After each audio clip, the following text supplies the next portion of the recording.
ଗାଳ୍ପିକ ରାମଚନ୍ଦ୍ର ବେହେରା ଗଳ୍ପ ସଂକଳନର ନାମ ଗୋପପୁର। ଏଥିରୁ ଗୋପପୁଳ ଗଳ୍ପଟି ପଢ଼ୁଛି। ଏବେ କ'ଣ ହେଉଛି କେଜାଣି ଘରେ ପହଞ୍ଚିବା ବେଳକୁ ଅପେକ୍ଷା କରି ରହିଥିବ ବିପର୍ଯ୍ୟୟଟେ। ବାପଲୋ ଧନଲୋ ବୋଲି କହି ଯେତେ ଆତୁର ହେଲେ ମଧ୍ୟ ଗର୍ଭପାତ ଭଳି କଷି ଲେମ୍ବୁଯାକ ଝଡ଼ି ପଡ଼ୁଛନ୍ତି ଗଛରୁ। ଏତେ ବଡ଼ କାନ୍ଦି ପକେଇଥିବା କଦଳୀ ଗଛକୁ ଅଟକାଇ ପାରିଲା ନାହିଁ ଠେସ। ଢଳି ପଡ଼ିଲା ଚାଳ ଉପରକୁ। ସିଲଭର କଡ଼େଇ କଣା ହୋଇଗଲାଣି ବୋଲି ଶୁଣିବାକୁ ପାଇଲା ସେଦିନ। ଏବେ କିଣାଯାଇଥିବା ଜୁଆଳି ଭାଙ୍ଗିଗଲା ମଝିରୁ। କଖାରୁ ଡଙ୍କ ଧକେଇ ହେଉଛି, ଧୂସର ହୋଇଯାଉଛି ବଞ୍ଚିବା ପାଇଁ ତା'ର ଆଗ୍ରହ। ଏସବୁ ଅଘଟଣ ଅଦ୍ଭୁତପୂର୍ବ କିମ୍ବା ଅସ୍ୱାଭାବିକ ନଥିଲା। ତେଣୁ ଏସବୁର ସାମ୍ନାସାମ୍ନି ହେଲାବେଳେ ତା ଭିତରୁ ଆଉ କିଛି ଅର୍ଥ ଖୋଜିବା ଥିଲା ଅନାବଶ୍ୟକ। ଏମିତି ସାନ ବଡ଼ ଅତଡ଼ା ଖସି ଚାଲିଥିବ, ହୁଏତ ପହଞ୍ଚିଯିବ ଅସମ୍ଭାଳ ଅବସ୍ଥା, କୂଳ ଟପିଯିବ, ତାପରେ ବିପର୍ଯ୍ୟୟ ଅବସ୍ଥା। ନାଇଁ, ଏମିତି ଭାବିବାରେ କିଛି ହେଲେ ଯଥାର୍ଥତା ନାହିଁ। ଏମିତି ମାମୁଲି ଘଟଣା ନ ଘଟିବ କାହିଁକି? ଖାଲି ତା'ର ନୁହେଁ, ଅଭିରାମର ଲେମ୍ବୁଗଛ ମଧ୍ୟ ଦେଖାଯାଉଛି କଙ୍କାଳ ଭଳି। ପ୍ରାୟ ପ୍ରତିଦିନ କାହା ବାରିରେ ଢଳି ପଡ଼ୁଛି କଦଳୀ ଗଛ, ଭାଙ୍ଗି ଯାଉଛି ଜୁଆଳି। ଆରେ ନା, ବ୍ୟସ୍ତ ହେବାର କିଛି ନାହିଁ। ଏ ବର୍ଷ ଖୁବ୍ ଭଲ ଅମଳ ହେବ। ଅକ୍ଟୋବର ମାସର କିଆରୀ ଏମିତି ଦୃଢ଼ ପ୍ରତିଶ୍ରୁତି ଦେଉଛି। ପ୍ରଥମ ଥର ପାଇଁ ବାଛୁରୀ ଜନ୍ମ କରିଥିବା ଗାଈ ଏତେ ପରିମାଣର କ୍ଷୀର ଦେବ ବୋଲି ବିଶ୍ୱାସ ନଥିଲା ତା'ର। ବଳଦ ହଳକ ଅଛନ୍ତି ସୁସ୍ଥ ସବଳ। ଆଉ ପୁଣି କ'ଣ? ଆଉ ଯାହା ସବୁ ଘଟିଛି ସେସବୁ ମାମୁଲି ନୁହେଁ କି ଏସବୁ ତୁଳନାରେ? ସାଇକେଲ କ୍ୟାରିୟରରେ ଲଦା ଯାଇଥିବା ଘାସ ବିଡ଼ା, ହ୍ୟାଣ୍ଡେଲରୁ ଝୁଲୁଛି ବ୍ୟାଗ୍। ଘରକୁ ଫେରିବା ପୂର୍ବରୁ ଗାଁ ଦୋକାନରୁ କେତେଟା ସଉଦା ନେବା ଦରକାର। ସନ୍ତୁଷ୍ଟ ମୁଗ୍ଧ ଦୃଷ୍ଟିରେ ନିରାକାର ପୁଣି ଥରେ ଚାହିଁଲା ବିଲ ଆଡ଼େ। ଗାମୁଛାରେ ମୁହଁ ପୋଛିବାରେ ବ୍ୟସ୍ତ ଥିବା ସତ୍ତ୍ୱେ ମାଟି ଭେଦ କରି ଉପରକୁ ବାସ୍ତବିକ ଉଛୁଳି ଆସୁଛି ସବୁଜ ରଙ୍ଗ। ହିଡ଼ ସତେ ଯେପରି ଧରି ରଖିପାରିବ ନାହିଁ ଏତେ ବିଭବ। ପୋତି ହୋଇ ପଡ଼ିବ, ବାସ୍ତବିକ ପୋତି ହୋଇ ପଡ଼ିଛି ଉପରେ ଘାସ, ତଳେ ଧାନ ଗଛର ବିପୁଳତା ଭିତରେ। ଏଠାରେ ଠିଆ ହୋଇ ଯେଉଁଆଡ଼େ ଚାହିଁଲେ ଦିଶି ଯାଉଛି ଏକ ସୁରକ୍ଷିତ ଭବିଷ୍ୟତ। ମାତ୍ର ଘରେ ପହଞ୍ଚିବା ବେଳକୁ କିଛି ହେଲେ ସୁରକ୍ଷିତ ନଥିବା ଭଳି ମନେ ହେଲା। ଏହାକୁ ଅତଡ଼ା କୁହାଯିବ ନାହିଁ। ରୀତିମତ ଦୁର୍ବିପାକଟିଏ। ଚାହୁଁ ଚାହୁଁ ସବୁ ଅସ୍ତ ହୋଇଯିବ। କିଛି ଗୋଟେ ସହସା ବ୍ୟବସ୍ଥା ନ କଲେ ସବୁ ଅବାନ୍ତର ଓ ଅଦରକାରୀ ହୋଇପଡ଼ିବ। ତାହାର ବଳିଷ୍ଠ ଦେହ, ସବୁଜ ଧାନକ୍ଷେତ, କ୍ଷୀରପୂର୍ଣ୍ଣ ଗାଈ, ସକ୍ଷମ ବଳଦ। ଘଣ୍ଟାଏ ହେଲା ଶଙ୍କିତ ହୋଇ ଉଦ୍ବେଗର ସହିତ ସୁମିତ୍ରା ସମ୍ମୁଖୀନ ହୋଇଛି 4-5 ବର୍ଷ ଛୁଆର ଅସୁସ୍ଥତାର। ସାଇକେଲ ଡେରା ହେଲା ପିଣ୍ଡାରେ। କ୍ୟାରିୟର ଓ ହ୍ୟାଣ୍ଡେଲର ଜିନିଷ ଝୁଲି ରହିଲେ। ବଳଦମାନଙ୍କର ଦୀର୍ଘଶ୍ୱାସ, ଗାଈର ପରିସ୍ରା କରିବାର ଶବ୍ଦ ନିରାକାରକୁ ସେମାନଙ୍କ ପ୍ରତି ମନୋଯୋଗୀ କରିପାରିଲା ନାହିଁ। କିରେ, କଥା କ'ଣ? ନିରାକାର ଦରଜା ପାଖରେ ଠିଆ ହୋଇ ସାରିଥିଲା ସେତେବେଳେ। ଅଧାଅଧି କଳା ହୋଇଯାଇଥିବା ଲଣ୍ଠନ କାଚ ପାରୁ ପର୍ଯ୍ୟନ୍ତ ଚେଷ୍ଟା କରୁଥିଲା ବାହାରକୁ ଆଲୁଅ ନ ଛାଡ଼ିବା ପାଇଁ। ସିଲିଂ ହୋଇଥିବା ମାଟିକାନ୍ଥ, ସିମେଣ୍ଟ ଚଟାଣର କୋଠରୀ ଭିତରେ ଏମାନେ ନୀରବତା। ମଇଳା ଆଲୁଅ, ଅସୁସ୍ଥତା, ମା ଓ ପିଲା। ଏ ସମୟରେ ପାଖ ରୋଷେଇ ଘର ବ୍ୟସ୍ତ ରହିଥାନ୍ତା। ଅଗଣାରେ ଥାଆନ୍ତା ବଡ଼ କଡ଼େଇ, ତା ଭିତରେ ତଥାପି ରହିଥାନ୍ତା କୁଣ୍ଡା ତୋରାଣୀର ଅବଶିଷ୍ଟାଂଶ। କ'ଣ ହେଇଛି? ସତେ ଯେପରି ଏ ପ୍ରଶ୍ନର ଉତ୍ତର ଦେବା ଦରକାର ଥିଲା। ନିରାକାର ପାପୁଲି ବୁଲାଇ ଆଣିଲା ଅସୁସ୍ଥ କପାଳ ଉପରୁ। ଅଭାବଗ୍ରସ୍ତ ଆଲୁଅରେ ଦେଖିପାରିଲା ଦୁଇଟି ଆଖି ଅଳ୍ପ ଖୋଲିବାର, ଦୁଇ ଓଠ ଉପରେ ଜିଭ ପରିକ୍ରମା କରିବାର। ୟା ପରେ ସବୁ ଯେପରି ବନ୍ଦ ହୋଇଗଲା, ନିଶ୍ୱାସ ପ୍ରଶ୍ୱାସର ଉଠପଡ଼ ପ୍ରକ୍ରିୟା ବ୍ୟତୀତ। ସେ ସୁମିତ୍ରା ଆଡ଼େ ଚାହିଁଲା ବେଳେ ଜାଣିପାରିଲା ଯେ ଅନେକ ବେଳୁ ତାକୁ ହିଁ ଲକ୍ଷ୍ୟ କରୁଛି। ସବୁଥର ଭଳି ଦେଖାଯାଉଛି ଅବିଚଳିତ, ସ୍ଥିର। ନିରାକାର ଏଥିପାଇଁ ହିଁ ଦମ୍ଭ ଓ ଆତ୍ମବିଶ୍ୱାସ ଫେରିପାଏ। ଇଏ ଅନ୍ୟ ଘରଣୀ ଭଳି ନୁହେଁ। କଥା କଥାକେ କାନ୍ଦି ପକାଇ ନିଃସହାୟ ହୋଇଯିବା ଓ ଅନ୍ୟକୁ ନିଃସହାୟ କରି ପକାଇବା, ଅସ୍ଥିର ହୋଇଯିବା ଓ ଅନ୍ୟକୁ ତ୍ରସ୍ତ ବିବ୍ରତ କରିଦେବା। ସୁମିତ୍ରା ଜାଣିପାରିଲା ଏ ସଂକ୍ରାନ୍ତରେ ବିବରଣୀଟିଏ ତାକୁ ଦେବାକୁ ପଡ଼ିବ। ସକାଳେ ଜଣାପଡ଼ୁଥିଲା ସର୍ଦ୍ଦି ଟିକିଏ ହୋଇଛି ବୋଲି। ତୁମେ ତ ନିଜେ ବି ଦେଖିଥିଲ। ଦିନ 12ଟା-1ଟାଏ ବେଳେ କହିଲା ଶୀତ ଲାଗୁଛି।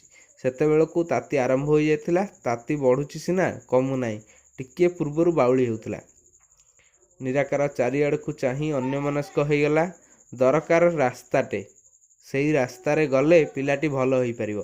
ତୁ ଟିକେ ଅରୁଣକୁ ଡକେଇ ପାରିଲୁ ନାହିଁ? ମୁଁ ବିଲରେ କାମ କରୁଛି, ମୋ ପାଖକୁ ବି ଖବର ପଠାଇ ପାରିଥାନ୍ତୁ। ଏଥର ତା ସ୍ୱର ସତେ ଯେପରି ତା ଭିତରକୁ ହିଁ ଚାଲି ଯାଉଛି। ରାତି ହେଲାଣି, କ'ଣ କରାଯାଇପାରେ? ଅରୁଣ ଆସିଥିଲେ ସୁମିତ୍ରାର ବିବରଣୀ ସରି ନଥିଲା। ସେ ଯୋଗ କଲା, କ'ଣ ଟିକିଏ ଔଷଧ ଦେଇଥିଲେ? ତାଙ୍କର ହୋମିଓପାଥିକ୍ ଔଷଧ କାହିଁକି କେଜାଣି ୟାକୁ ଭଲ କରିପାରୁନାହିଁ। କହିଥିଲେ ଭଲ ହୋଇଯିବ। ତାଙ୍କୁ କହିଥିଲି ତମକୁ ଡାକିଦେବା ପାଇଁ। ହଉ ଦେଖିବା ବୋଲି ସେ ଏଇଠି କହିକି ଚାଲିଗଲେ। ରାସ୍ତା ଉପରେ ଯାଉଥିବା କେତେଜଣଙ୍କୁ ମଧ୍ୟ ତୁମକୁ ଡାକିଦେବାକୁ କହିଥିଲି। ମୁଁ ଏଣେ ୟାକୁ ଛାଡ଼ି ଯାଇପାରୁଛି କୁଆଡ଼େ? ନିରାକାର ପୁଣି ଚାହିଁଲା ଏଣେ ତେଣେ। ଏ ସଙ୍କଟର ମୁକାବିଲା ପାଇଁ କୌଣସି ସହସା ଉପାୟ ନଥିଲା ତା ପାଖରେ। ସେ ତେଣେ କାମ କଲାବେଳକୁ ଘର ଭିତରେ ଆସ୍ଥାନ ଜମି ସାରିଲାଣି ଅସୁସ୍ଥତା। ନେଇଯିବା ଡାକ୍ତରଖାନା? ଏଇଟା ବିଧିବତ୍ ଗୋଟେ ପ୍ରସ୍ତାବ ନଥିଲା। ସୁମିତ୍ରା ପାଖରୁ ପରାମର୍ଶ ପାଇବା ପାଇଁ ମଧ୍ୟ ଏହା ଉଦ୍ଦିଷ୍ଟ ନଥିଲା। ଡାକ୍ତରଖାନା ନେଇଗଲେ ବୋଧହୁଏ ଭଲ ହୁଅନ୍ତା। ଏଇଭଳି ଦ୍ୱନ୍ଦ୍ୱ ଓ ଉପାୟହୀନତା ମିଶ୍ରିତ ଦିଗହୀନ ବକ୍ତବ୍ୟଟିଏ ଥିଲା। ତୁମେ ଅରୁଣକୁ ଆଉଥରେ ପଚାରି ଆସୁନ, ସୁମିତ୍ରା ପ୍ରସ୍ତାବ ବାଢ଼ିଲା। ପୁଣି ଗୋଟେ ପଚାରିବି କ'ଣ? ନିରାକାର କହିଲା ଦୃଢ଼ତାର ସହିତ। ସିଏ ପିଲା ଲୋକ, ପଢ଼ାପଢ଼ି ଭଲ କରି ନ ପାରିବାରୁ କେତେ ଖଣ୍ଡ ବହି ପଢ଼ି ଔଷଧ ଦେଉଛି। ତାର ଏତେ ଜ୍ଞାନ ଆସିବ କେଉଁଠୁ? ଥରେ ଦେଖି ସାରିଛି, ଆଉ ଅଧିକ କ'ଣ ଦେଖିବ? ନିରାକାର ଠିଆ ହେଲା, ଗୋଟେ ସିଦ୍ଧାନ୍ତରେ ପହଞ୍ଚିବା ପାଇଁ ଚେଷ୍ଟା କଲା। ସମୟ ଗଡ଼ିଯାଉଛି, ନିର୍ଜନ ହେଇଯାଉଛି ପୃଥିବୀ। ସେ ଆସିଲା ଦରଜା ପାଖକୁ, ଦୋଦପାଞ୍ଚ ହେଲା ଓ ପଚାରିଲା, ତୁ ପଚାରିଲୁ ନାହିଁ ଅରୁଣକୁ ପିଲାଟାର ଏମିତି ହଠାତ୍ ଦେହ ଖରାପ ହେବାର କାରଣ? ପଚାରିଥିଲି, ଜବାବ ଦେଲା ସୁମିତ୍ରା। ସେ କହିଲେ, ଜ୍ୱର ହେଇଛି, ଛାଡ଼ିଯିବ। ଛାଡ଼ିଯିବ? ନିରାକାର କହିଲା ମନକୁ ମନ। କେତେ ସମୟ ଲାଗେ ଜ୍ୱର ଛାଡ଼ିବା ପାଇଁ? ପୁଣି ଔଷଧ ଦେବା ସତ୍ତ୍ୱେ? ତେବେ ତାକୁ ଟିକିଏ ହାଲୁକା ଲାଗିଲା। ଜ୍ୱର ଯଦି ହୋଇଥାଏ ତେବେ ଏମିତି ବିଚଳିତ ହେବାର ମାନେ କିଛି ନୁହେଁ। ଭଲ ହୋଇଯିବ। ସେ ଚାହିଁଲା, ଆଖି ବନ୍ଦ କରି ଏତେ ଉତ୍ତାପ ଧରି ରଖିଥିବା ପିଲାଟିକୁ। ତା କପାଳ ଉପରେ ପୁଣି ହାତ ଥୋଇବା ପାଇଁ ସାହସ ହେଲା ନାହିଁ ତାର। ତାତି ଯଦି ବଢ଼ୁଥାଏ? ନିରାକାର ଚିନ୍ତା କରିପାରିଲା ନାହିଁ 25-30ଟି ଚାଳ ଛପର ସମ୍ବଳିତ ଘର ନେଇ ସୃଷ୍ଟି ହୋଇଥିବା ଏ ଗାଁରେ ଏଭଳି ସଙ୍କଟର ସମ୍ମୁଖୀନ ହେବା ପାଇଁ କିଛି ସୂତ୍ର ଅଛି କି ନାହିଁ। ମାତ୍ର ରାତି 10ଟା ଆଡ଼କୁ ଆସିଗଲା ଆତଙ୍କିତ ହେବାର ବେଳ। ସୁମିତ୍ରା ପାଣିପଟି ଦେଉଥିଲା କପାଳରେ, କାଳେ ଉତ୍ତାପ କମିବ। ତା ହାତ ଅଟକିଗଲା। ହିକ୍କା ଆରମ୍ଭ ହୋଇଯାଇଥିଲା। ବକଟେ ବୋଲି ଦେହ ରୁନ୍ଧି ହୋଇ ଯାଉଥିଲା ଏଥିରେ। କେତୋଟି ମୁହୂର୍ତ୍ତ ପାଇଁ ଆଖି ଖୋଲିଥିଲା ସିନା, କିନ୍ତୁ ବୋଧହୁଏ କିଛି ଦେଖିପାରି ନଥିଲା। ଆଖି ଡୋଳା ଚହଲି ଯାଉଥିଲା। ପତା ତରବର ହୋଇ ଘୋଡ଼େଇ ପକାଇଲା ତାକୁ। କ'ଣ କରିବା? ନିରାକାରର ଏ ସ୍ୱର ଏତେ ନିଃସଙ୍ଗ ଓ ଅସହାୟ ଜଣାଗଲା ଯେ ସୁମିତ୍ରାର ମାଂସପେଶୀ କଠୋର ହୋଇଗଲା। ମୁକାବିଲା କରିବାର ପ୍ରସ୍ତୁତି ପାଇଁ ସେମାନେ ଚାହିଁଲେ ପରସ୍ପରକୁ ବେଶ୍ କିଛି ସମୟ। ଆଉ ଡେରି କରିବା ନାହିଁ। ନିରାକାର ତତ୍ପର ହୋଇ ପଡ଼ିଲା। ନେଇଯିବା ଡାକ୍ତର ପାଖକୁ? ୟାର ଏ ଅବସ୍ଥା ଦେଖି ସହି ହେଉନାହିଁ। ଲୁଗା ପିନ୍ଧୁଥିଲା ବେଳେ ଆଶଙ୍କା ପ୍ରକାଶ କଲା ସୁମିତ୍ରା, ଯଦି ଡଙ୍ଗାବାଲା ନଥିବ ଆମେ ଆର ପାଖକୁ ଯିବା କେମିତି? ଏ ପ୍ରଶ୍ନ କମିଜର ବୋତାମ ଲଗାଉଥିବା ଅଙ୍ଗୁଳିକୁ ଅକର୍ମଣ୍ୟ କରିଦେଇପାରେ। ଏଠାରୁ ପ୍ରାୟ 2 କିଲୋମିଟର ଦୂରରେ ନଈ। ଆର ପାଖରେ ଯତ୍ନ ଅଭାବ ସତ୍ତ୍ୱେ ତିଷ୍ଠି ରହିଥିବା ପଥର ଓ ଖାଲ ସମ୍ବଳିତ ସରୁ ସଡ଼କ। 2-3ଟି ଗାଁ। ସାଇକେଲରେ ଧକଡ଼ ଧକଡ଼ ହୋଇ ଯିବାକୁ ପଡ଼େ। 5 କିଲୋମିଟର ପରେ ଯାଇ ନ୍ୟାସନାଲ ହାଇୱେ, ସେଇଠୁ ପିଚୁ ରାସ୍ତା, ଜିଲ୍ଲା ସଦର ମହକୁମା ଡାକ୍ତରଖାନା। ସେମିତି ଦେଖିବାକୁ ଗଲେ କେତେ ପାଖ। 11-12 କିଲୋମିଟରର ବ୍ୟବଧାନ, ଅଥଚ କେତେ ଦୂର। ମଝିରେ ବିଶାଳ ନଈ ଯୋଗୁଁ। କାହିଁକି ନଥିବ ଡଙ୍ଗାବାଲା? ଅନାବଶ୍ୟକ ଭାବରେ ଜୋର ଦେଇ କହିଲା ନିରାକାର। ସେ ନିଜେ ନିଶ୍ଚିତ ହୋଇପାରୁ ନଥିଲା ଅବଶ୍ୟ ଏ ସମ୍ପର୍କରେ। ଲୋକେ ପୁଣି 12ଟା-1 ବେଳେ ଆର ପାଖରୁ ଆସନ୍ତି କିପରି? ଡଙ୍ଗାବାଲା ଶୁଏ ସେଇଠି। ବ୍ୟାଗରେ କେତେଟା ଜିନିଷ ଧରି ସେମାନେ ବାହାରି ଆସିଲେ, କବାଟରେ ତାଲା ଲଗାଇ। ନିରାକାର ହାତରେ ସାଇକେଲ, ସୁମିତ୍ରା ଛାତିରେ ଅସୁସ୍ଥ ପିଲା ଓ ହାତରେ ଟର୍ଚ୍ଚ। ପ୍ରାୟ 1.5 ବର୍ଷ ତଳ ଅଭିଜ୍ଞତାର ଇଏ ଯେପରି ପୁନରାବୃତ୍ତି। ସେଦିନର ସମୟ ଥିଲା ଦିନ ପ୍ରାୟ 11ଟା। ବର୍ତ୍ତମାନର ସମୟ ରାତି 11ଟା। ଏ ଛୁଆ ଏମିତି ଅସୁସ୍ଥ ହୋଇପଡ଼ିଥିଲା ଯେ ସୁମିତ୍ରା ଭଳି ଦମ୍ଭିଲା ମଣିଷ ବିକଳରେ କାନ୍ଦି ପକାଇଥିଲା। ନିରାକାର ପ୍ରାୟ ଛାଡ଼ି ଦେଇଥିଲା ସବୁ ଆଶା। ସେମାନେ ପହଞ୍ଚିଥିଲେ ଡାକ୍ତରଙ୍କ ଘରେ। ଇଞ୍ଜେକ୍ସନ ଓ ଔଷଧରେ ସନ୍ତୁଷ୍ଟ ହୋଇନଥିଲେ ଡାକ୍ତର। ଝାଡ଼ା ପରିସ୍ରା ପରୀକ୍ଷା କରାଯାଇଥିଲା। ପୁଣି ଔଷଧ। ନାକେଦମ ହୋଇଥିଲା ସେଥର। ତେବେ ବଡ଼ କଥା ହେଉଛି ଏତେ ପରିଶ୍ରମ ଓ ଖର୍ଚ୍ଚର ସୁଫଳ ମିଳିଥିଲା 3-4 ଦିନ ପରେ। ଏବେ କିନ୍ତୁ ରାତି 11ଟା ପାଖାପାଖି। ସେମାନେ ନଈ ପାର ହୋଇ କିପରି ବିଶଲ୍ୟକରଣୀ ପାଖରେ ପହଞ୍ଚିବେ, ସେଇଟା ହେଉଛି ଅସଲ ସମସ୍ୟା। ସାଇକେଲ ପେଡେଲ ମୋଡ଼ା ହେଉଥାଏ। କ୍ୟାରିୟରରେ ଗୋଟିଏ ହାତରେ ପିଲାକୁ ଜାକି ଧରି ଆର ହାତରେ ସୁବିଧା ହେଲେ ଟର୍ଚ୍ଚ ଟିପୁଥାଏ ସୁମିତ୍ରା। ଅଣଓସାରିଆ ରାସ୍ତା ଦୁଇ କଡ଼ରେ ସ୍ପର୍ଦ୍ଧିତ ହୋଇ ବଢ଼ିଥାନ୍ତି ଗଛମାନେ। ଆଉ ମାସେ 2 ମାସ ପରେ ଏମାନେ ଧୂସର ଦେଖାଯିବେ, ପତ୍ର ହରାଇବେ, ନଇଁଯିବେ, ପୁଣି ବର୍ଷା ଋତୁ ଆସିବା ଯାଏ। ଗଡ଼ୁଥିବା ସାଇକେଲ ଚକ ବ୍ୟତୀତ ସମୁଦାୟ ପୃଥିବୀ ସ୍ଥିର ରହିଥିଲା। ପାରଦ ଛଡ଼ା ଅଇନାର ଟୁକୁଡ଼ାଏ କାଚ ଭଳି ଝୁଲି ରହିଥିଲା ଜହ୍ନ।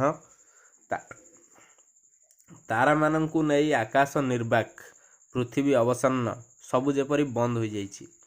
ସାଇକେଲ ଗଡ଼ୁଥିଲା ଆଗକୁ, ନିରାକାରର ଏକାଗ୍ରତା ବେଳେବେଳେ ଅବଶ୍ୟ ଚହଲି ଯାଉଥିଲା। ସେ ଗର୍ବ କରେ ନିଜର ଓ ସୁମିତ୍ରାର ବଳିଷ୍ଠ ଦେହକୁ ନେଇ। ଦରକାର ପଡ଼ିଲେ 2ଟି କୋଦାଳ ଧରି ସେମାନେ ମାଟିରୁ ପାତାଳ ପର୍ଯ୍ୟନ୍ତ ସୁଡ଼ଙ୍ଗ ତିଆରି କରିପାରନ୍ତେ, ସମତଳ କରିପାରନ୍ତେ ପୃଥିବୀର ପୃଷ୍ଠ। ଘଣ୍ଟା ଘଣ୍ଟା ଧରି ସେମାନେ ପାଣି ମଡ଼େଇ ପାରିବେ କିଆରୀରେ, ଧାନ ରୋଇପାରିବେ ଏଠାରୁ ଦିଗ୍ବଳୟ ପର୍ଯ୍ୟନ୍ତ। ସବୁଯାକ କଳେଇ ଗଦା କରିପାରନ୍ତେ ଖଳାରେ, ଅଥଚ ସେମାନଙ୍କ ଔରସରୁ ଜନ୍ମିତ ପିଲାକୁ ଦେଖ, ଆଜି ସର୍ଦ୍ଦି ତ କାଲି ଜ୍ୱର। ଏଠାରୁ ସାଇକେଲ ଯାଇପାରିବ ନାହିଁ ଆଗକୁ, ଗଡ଼ାଣି କୂଳ ପର୍ଯ୍ୟନ୍ତ ଗଡ଼େଇ ନେବାକୁ ପଡ଼େ, ସାଇକେଲ ହେଉ ବା ସ୍କୁଟର। ଚାରିପାଖ ଖୋଲା, ଉପରେ ଥୁଆ ହୋଇଥାଏ କେତେ ଖଣ୍ଡ ତାଳ ବରଡ଼ା, କାଠ ଖଟଟେ ପଡ଼ିଥାଏ, ବାଲି ଭିତରେ ଗୋଡ଼ ପୋତି। ତାହା ହିଁ ଡଙ୍ଗାବାଲାର ବାଣିଜ୍ୟ କେନ୍ଦ୍ର। ସୁମିତ୍ରା ଟର୍ଚ୍ଚ ଟିପିଲା। ଖଟ ପରିତ୍ୟକ୍ତ, ହାମୁଡ଼େଇ ହୋଇ ସତେ ଯେପରି ବିଶ୍ରାମ ନେଉଛି। ଡଙ୍ଗାବାଲା ବାଲିଙ୍କି ବାହାର କରୁଛି କି? ନିରାକାର ଟର୍ଚ୍ଚ ନେଇ ଖଟ ତଳ ଭଲ କରି ଦେଖିଲା। ଟର୍ଚ୍ଚ ଆଲୁଅ ଯେତେ ଦୂର ପର୍ଯ୍ୟନ୍ତ ଅନ୍ଧକାର ଭେଦ କରିପାରେ। କେହି କୁଆଡ଼େ ନଥିଲେ। ତାଳ ବରଡ଼ା ଅଳ୍ପ ହଲୁଥିଲା ଉଦାସ ପବନରେ। ତଣ୍ଟି ଶୁଖିଗଲା ଦୁହିଁଙ୍କର। ଏହାକୁ ଓଦା କରିବା ପାଇଁ ପାଖରେ ବହି ଯାଉଥିବା ସୁଅର କରାମତି ନଥିଲା। ଧକ୍ ଧକ୍ ହେଲା ହାଡ଼ ତଳର ହୃତ୍ପିଣ୍ଡ। ଆତୁର ଛେଉଣ୍ଡ ଭାବଟେ ସଙ୍କୁଚିତ କରିଦେଲା ଦୁହିଁଙ୍କୁ। ତାଙ୍କ ଚାରିପାଖରେ ରହିଛି କେବଳ ଅବ୍ୟବସ୍ଥା, ଆହୁରି ରହିଛି ବିଚ୍ଛିନ୍ନତା, ଅସୁସ୍ଥତା ବହୁଛି ଏଣେ। ଅସମ୍ଭାଳ ହେଲାଣି ହିକ୍କା। ନାଉରିଆ ଗାଏବ। ଆଗରେ ନିରାସକ୍ତ ନଈ। ତାଠାରେ ତରବର ଭାବ ନାହିଁ, ଅସ୍ଥିରତା ନାହିଁ। ଦୃଢ଼ ସାବଲୀଳ ଗତି ସୂଚେଇ ଦେଉଛି, ଯଦି କାଇଦା ଜାଣିଛ ତେବେ ପାରିହୁଅ। କେଉଁଠି ଟିକିଏ ଯଦି ଭୁଲ ଭଟକା ରହିଲା, ଯଦି ତୁମ ଉପାୟ ଭିତରେ ଫାଟ ରହିଗଲା, ତେବେ ତାର କିଛି ଦୋଷ ନାହିଁ। ଆର ପାଖରେ ଔଷଧ। ଦୁହିଁଙ୍କର ବଳିଷ୍ଠ ଶରୀର ଅଦରକାରୀ ଓ ତାତ୍ପର୍ଯ୍ୟହୀନ ହୋଇପଡ଼ିଲା। ଏହି ଔଷଧ ପାଇବା ପାଇଁ ପାଖରେ ନଥିଲା କୌଣସି ଅବଲମ୍ବନ। କୁଆଡ଼େ ଗଲ କି ମଉସା? ଏମିତି କାକୁସ୍ଥ ଅତର୍ଚ୍ଛ ସ୍ୱର ଆଗରୁ କେବେ ଶୁଣିଛି ବୋଲି ପଚାରିଲେ ନଈ କ'ଣ ଜବାବ ଦିଅନ୍ତା? କ'ଣ କହନ୍ତା ବାଲି? ଦୁଇ କୂଳର ବୁଦୁବୁଦିକିଆ ଗଛ, ଗୋଟେ ଖୋଲା ଆଞ୍ଜୁଳା ଭଳି ଅଧା ପାଣି ଅଧା ବାଲି ଉପରେ ରହିଥିବା ଡଙ୍ଗା କି ଉତ୍ତର ଦିଅନ୍ତା? ଏଭଳି ସ୍ୱର ଆଗରୁ କେବେ ଶୁଣିନାହିଁ ବୋଲି ସମସ୍ତଙ୍କ ଅଲକ୍ଷ୍ୟରେ ପଳେଇ ଯିବାକୁ ବସିଛି କି ଜହ୍ନ? ମୁହଁ ଲୁଚେଇଥିବା ଆକାଶ। ଏଣେ ଟିକିଏ ଆସ, ସବୁ ସରିଯିବାକୁ ବସିଲାଣି। ଏଇ ପ୍ରାର୍ଥନା ଭିତରେ ରହିଥିଲା ଅପରିମିତ ବ୍ୟସ୍ତତା, ଆତୁରତା। ସେମାନେ ସତେ ଯେପରି ପହଞ୍ଚି ଯାଇଛନ୍ତି ଗୋଟେ ମନ୍ଦିର ସାମ୍ନାରେ। ବ୍ୟାକୁଳ ହୋଇ ଆରାଧନା କଲାବେଳକୁ ଦେଖୁଛନ୍ତି ବିଗ୍ରହର ଚିହ୍ନବର୍ଣ୍ଣ ନାହିଁ। ସବୁ ଯେପରି ଈଶ୍ୱରହୀନ, ଅଥଚ ସଙ୍କଟ ପରିପୂର୍ଣ୍ଣ। କେହି କୁଆଡ଼େ ନାହାନ୍ତି ପିଠିରେ ପଡ଼ିବାକୁ। ପରେ ପରେ ସଞ୍ଚରିଗଲା ଗୋଟେ କ୍ରୋଧ ନିରାକାରର ମନରେ। ଗରମ ହୋଇଗଲା ମଗଜ। ବର୍ଷେ 2 ବର୍ଷ ତଳର କଥା ନୁହେଁ, ହୋଇଯିବ 5-6 ବର୍ଷ। ଏଇ ନଈକୂଳ ପଡ଼ିଆରେ କେଡ଼େ ବଡ଼ ସଭା ହୋଇଥିଲା। କ'ଣ ନା ପୋଲ ତିଆରି ହେବ। ନଈ ଏ ପାଖରେ ରହିଥିବା ହଜାର ହଜାର ଲୋକ ସହଜରେ ସଂଯୋଜିତ ହୋଇଯିବେ ଜିଲ୍ଲା ସଦର ମହକୁମା ସହିତ। ନାହିଁ ନଥିବା ଉନ୍ମାଦନା ସୃଷ୍ଟି ହୋଇଯାଇଥିଲା ଏ ଅଞ୍ଚଳରେ। ବନ୍ୟା ପୀଡ଼ିତ ଅବହେଳିତ ଏହି ବିଚ୍ଛିନ୍ନ ଭୂଗୋଳର ପରିପାଟି ସତରେ ବଦଳିଯିବ। ଏତେ ଦରଦ ଏ ସରକାରର? ଏତେ ପାରଙ୍ଗମ ମାଇକ୍ ସାମ୍ନାରେ ଭାଷଣ ଦେଉଥିବା ଏ ଲୋକ ଜଣଙ୍କର? 4-5ଟା ଫୁଲମାଳ କାହିଁକି? ଏ ଲୋକମାନେ ବର୍ତ୍ତମାନ ଓ ଭବିଷ୍ୟତର ସମସ୍ତ ଫୁଲ ଗଦା କରି ଦେଇଥାନ୍ତେ ତାଙ୍କ ପାଦ ତଳେ। ଧୂଳି କାଦୁଅ ଜାଣି ନଥିବା ତାଙ୍କ ପାଦକୁ ଧୋଇ ଦେଇଥାନ୍ତେ ଅଭୂତପୂର୍ବ ଲୁହରେ, କୃତଜ୍ଞତା ଓ ଶୁଭେଚ୍ଛାର ଲୁହରେ। ବାସ୍ତବିକ ସେମାନେ ଗଦଗଦ ହୋଇଯାଇଥିଲେ। ତୁମେ ବଞ୍ଚି ରୁହ ହଜାରେ ପରମାୟୁ ନେଇ ଲୋକମାନଙ୍କର ସେବା କରିବାକୁ। ତୁମ ସାମ୍ନାରେ ଯେତେ ସମସ୍ୟା, ନିର୍ବାଚନ ଓ ଦୁଃଖର ନଈ ଅଛି, ସେମାନଙ୍କ ଉପରେ ତିଆରି ହେଇଯାଉ ସୁଦୃଢ଼ ପୋଲ। ତୁମେ ରହିଥାଅ ଅତୁଟ ଅକ୍ଷୟ ହୋଇ। ଆହା, କେଡ଼େ ଭାଗ୍ୟବାନ ବାପା ମା'ଙ୍କ କୋଳରେ ତୁମେ ଜନ୍ମ ନେଇଛ ସତେ! କେଡ଼େ ମହାନ, ଦରଦୀ ତୁମେ! ଜୟ ଜୟ ଧ୍ୱନିରେ ଆକାଶ ପବନ ଗୁଞ୍ଜରିତ ହୋଇଯାଇଥିଲା ସେଦିନ। ଏଇ ଗୋଟିଏ ଶବ୍ଦ ବ୍ୟତୀତ ଆଉ କିଛି ଭାଷା ନଥିଲା ପୃଥିବୀରେ।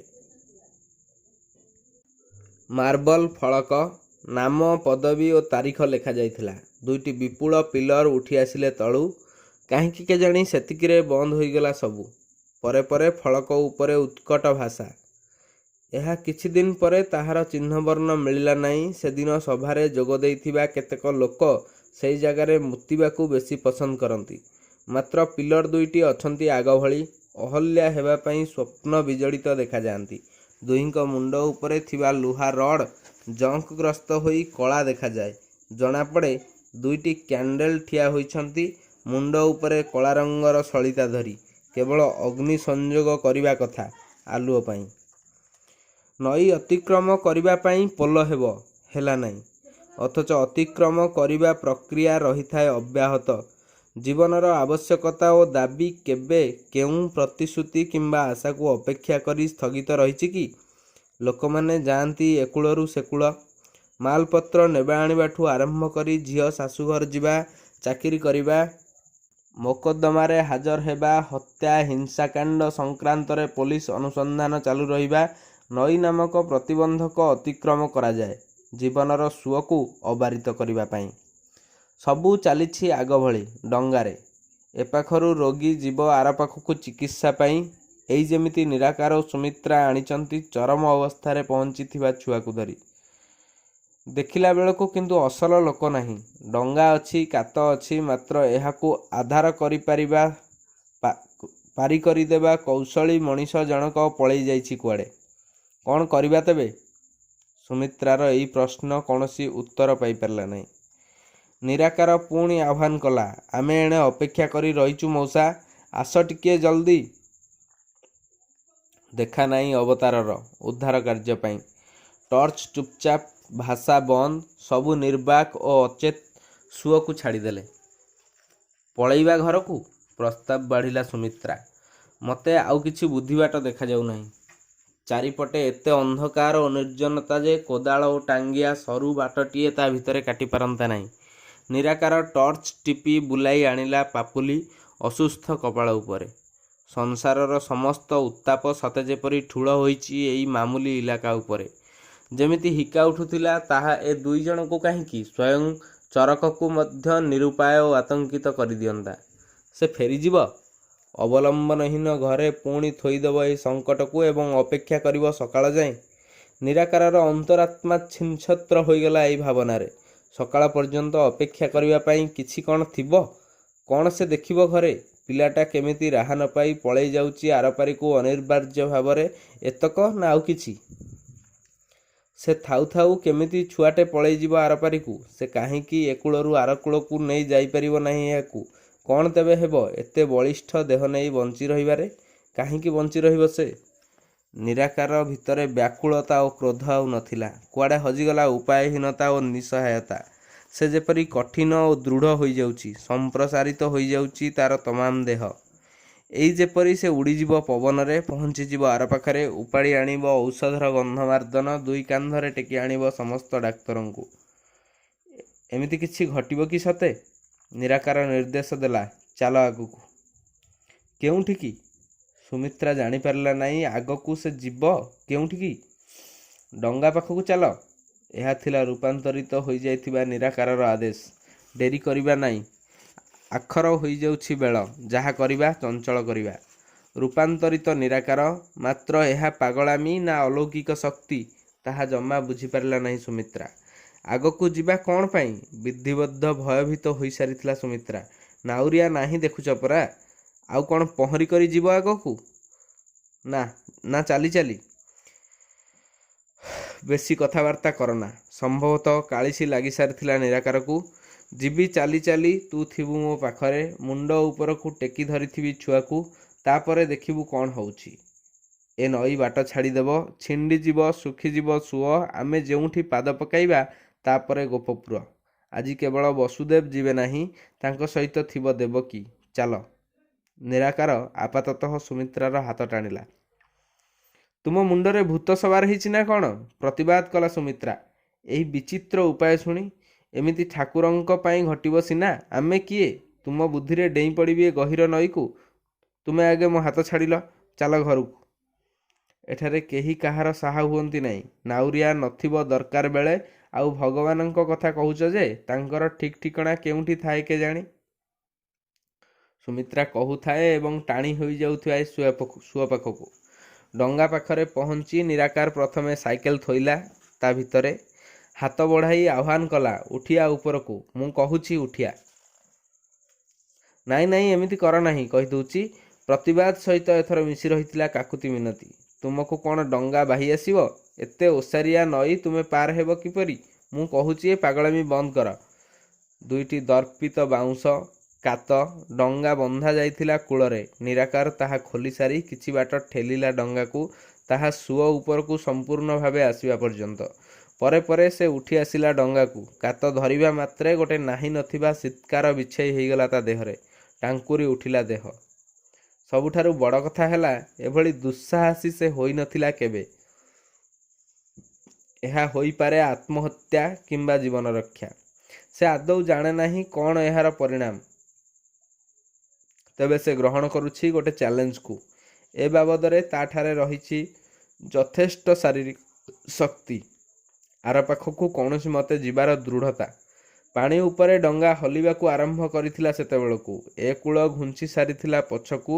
ମାତ୍ର ସୁମିତ୍ରା ପ୍ରଥମ ଥର ପାଇଁ ବାଷ୍ପାକୁଳ ସ୍ୱରରେ ପାଟିକଲା, ଆମକୁ ଏମିତି ବୁଡ଼େଇ ଦେବାକୁ ଯାଉଛ କାହିଁକି? ମୁଁ କହୁଛି ରହିଯାଅ, ଫେରିଚାଲ ଘରକୁ, ଦେଖାଯିବ ଯାହା ଥିବ ଆମ ଭାଗ୍ୟରେ। କାତର ଗୋଟିଏ ମୁଣ୍ଡ ନଈବାଲି ଉପରେ, ୟା ପରେ ପ୍ରେସର ଦେଇ ତାହାର ଆର ମୁଣ୍ଡ ପାଖରେ ପହଞ୍ଚିବା କଥା। ଥରେ ଦୁଇଥର ପରେ ଯଥେଷ୍ଟ ଆତ୍ମବିଶ୍ୱାସର ସଞ୍ଚରି ଯାଇଥିଲା ନିରାକାର ଭିତରେ। କେବଳ ସତର୍କତା ନୁହେଁ, ନିଜ ଦେହର ସମସ୍ତ ଶକ୍ତି ଓ ମନର ଏକାଗ୍ରତା କେନ୍ଦ୍ରୀଭୂତ ହୋଇଯାଇଥିଲା ଡଙ୍ଗା ବାହିବାରେ। ନାଉରିଆର ଏଇ ପ୍ରକ୍ରିୟା ସେ ଦେଖିଛି ବାରମ୍ବାର। ଡଙ୍ଗା ଗୋଟିଏ କୂଳରୁ ବାହାରିବା ମାତ୍ରେ ସୁଅର ପ୍ରତିକୂଳରେ ଗତି କରୁଥିବାର ଜଣାପଡ଼ିବା କଥା। ସୁଅର ଗତିକୁ ଏଣେ ପ୍ରତିରୋଧ କରୁଥିବ କାତ। ଡଙ୍ଗା ଆରପାଖ ନିର୍ଦ୍ଦିଷ୍ଟ ସ୍ଥାନରେ ଲାଗିବ। ନିରାକାର କେବଳ ଥରେ ଅଧେ କାତ ଧରିଥିଲା ନାଉରିଆର ଉପସ୍ଥିତିରେ। କେବଳ ଗୋଟେ ଅଭିଜ୍ଞତା ହାସଲ କରିବା ଥିଲା ତାର ଲକ୍ଷ୍ୟ। ଅନେକ ଦିନ ତଳର କଥା ଇଏ।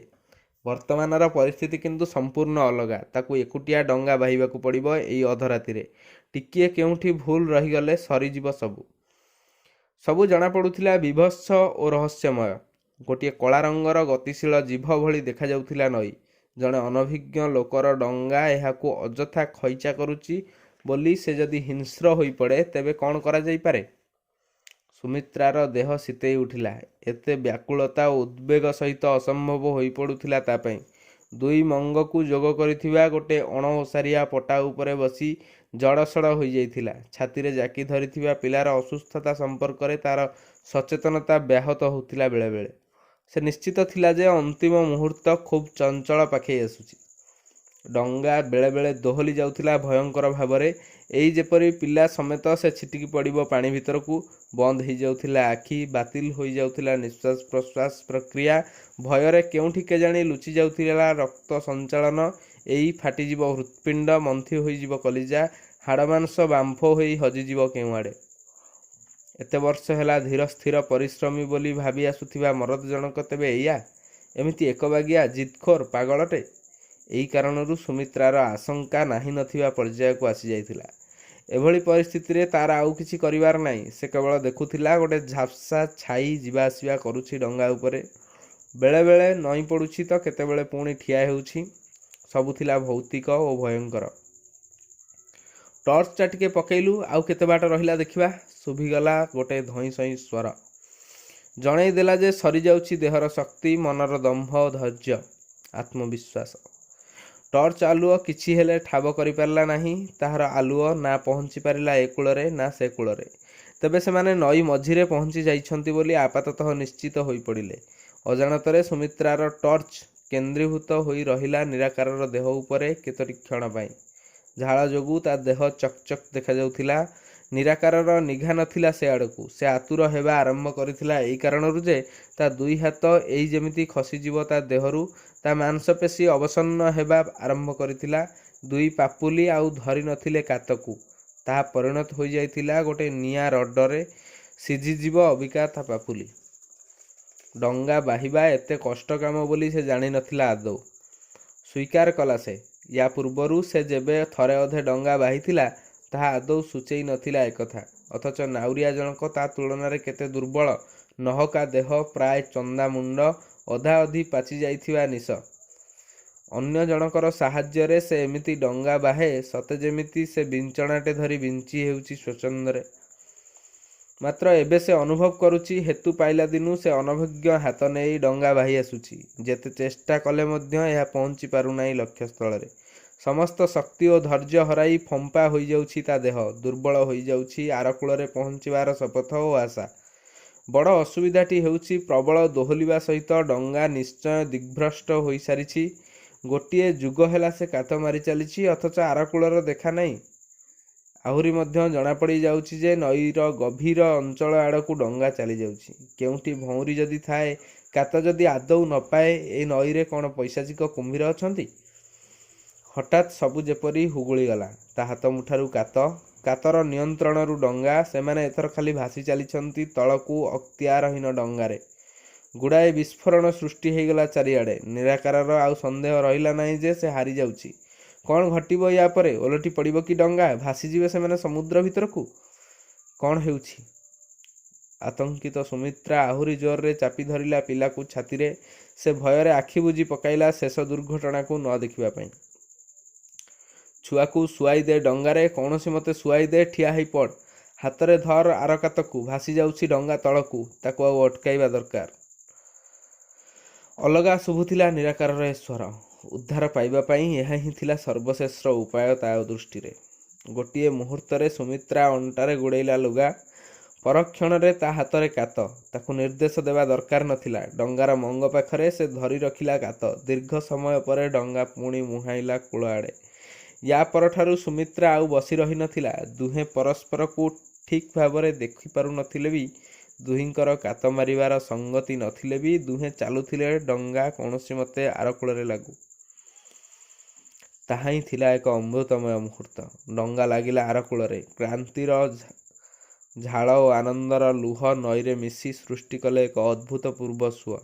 କିନ୍ତୁ କୂଳର ଯେଉଁ ସ୍ଥାନରେ ସେମାନେ ପହଞ୍ଚିବା କଥା, ସେଠାରୁ ଅନେକ ତଳକୁ ଖସି ଆସିଛନ୍ତି ସେମାନେ। ସଂଘର୍ଷର ଗୋଟାଏ ମାତ୍ର ପର୍ଯ୍ୟାୟ ଶେଷ ହୋଇଛି ବୋଲି ସଚେତନ ଥିଲେ ସେ ଦୁହେଁ। ସାଇକେଲ ଗଡ଼େଇବା ପୂର୍ବରୁ ନିରାକାର ବୁଲାଇ ଆଣିଲା ପାପୁଲି ପିଲାର କପାଳ ଏବଂ ସମୁଦାୟ ଦେହ ଉପରେ। ତାତି ଅଛି ବେଶ୍।